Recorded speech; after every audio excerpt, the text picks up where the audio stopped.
uppercuts in a row. Both from the left side. Straight right hand down the pipe by Diaz. Lands twice in a row.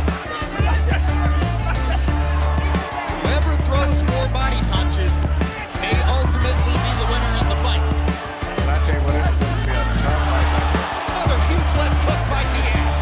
Rarely see all those elements combined. Big body shot by Marquez. And I have to break these guys up for one clinch at all. But I didn't even know he was in the ring. No, they're just fighting their way straight through the fight. No clinches, a fast-paced, hard shots. This is in 2003, I believe. Competing on competitor network, Showtime. One difference.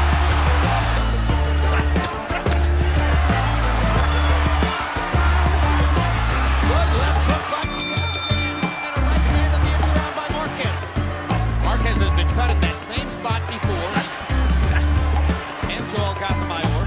Nacho Beristain has worked that cut before, and he was cut badly in the camel fight. But other than that,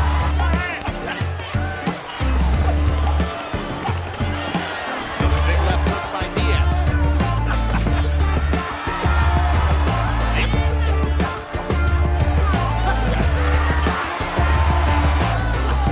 It's not been able to those left hooks. And that's a sign of a very intelligent fighter.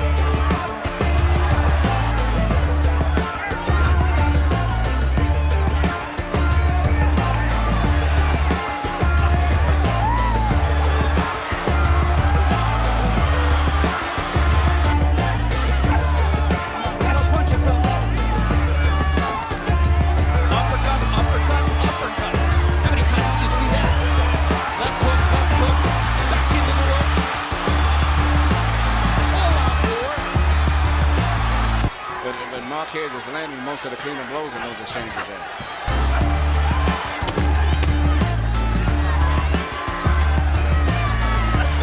Diaz eats a hard right hand, lands a hard right hand, takes a hard right hand. To stay off the ropes. When he goes on the ropes, Juan Diaz just pummels him like you're watching right here. When the fight goes into the center of the ring, Juan went low, but he ought to stay off the ropes. He's giving Diaz the advantage of that effective aggressiveness and using his size by going up on the ropes. 4-2, Juan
victory.